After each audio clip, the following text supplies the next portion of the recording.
situatë ish-krerët të ushtrisë shqiptare të Kosovës kanë qenë pjesë e këtij procesi, kanë qenë të akuzuar dhe ka përfunduar një proces gjyqësor. Dhe ndaj tyre është kërkuar dënimi maksimal i paraparë, kemi rastin e zotit Haradinajt dhe zotit Limaj, ku është kërkuar të shqiptohet aktgjykimi me dënim e burgim nga ana e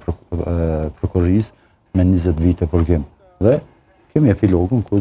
që të dy u shpallën të pafajshëm. Dhe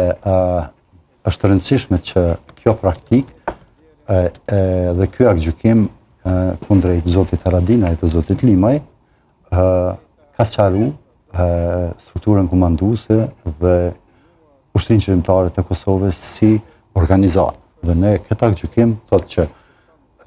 Ushtria Shqiptare e Kosovës nuk ka qenë organizatë terroriste, siç është pretenduar nga organi ndjekës, por ka qenë një strukturë guerile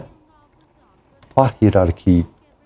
komanduese, strukturë komanduese dhe pa hierarki ushtarake të mirëqenia, sikur që duhet ta kishin ushtrit strukturën komanduese. Andaj me këtu merr do të thotë pretendimi, me këtë praktikë bie poshtë i gjithë prokurorisë speciale sa i përket përndjekjes së vazhdueshme dhe qëllimit dhe tendencës që gjitha krimet e luftës kanë qenë të planifikuara nga shtabi i përgjithshëm dhe si pasojë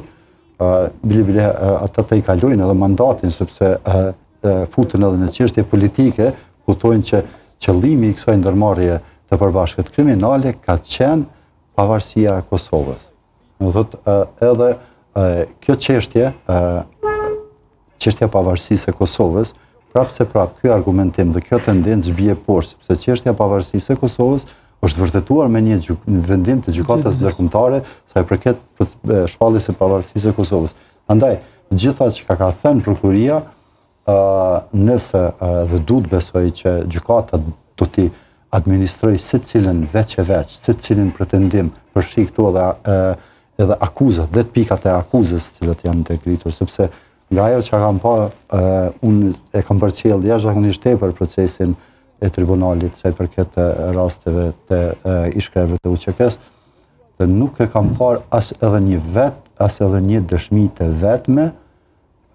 ku thuhet që në datën kritike, në vendin kritik, sipas prokurisë, X personi ka qenë prezent kur zoti Thaçi, zoti Veseli apo zoti Krasniqi apo zoti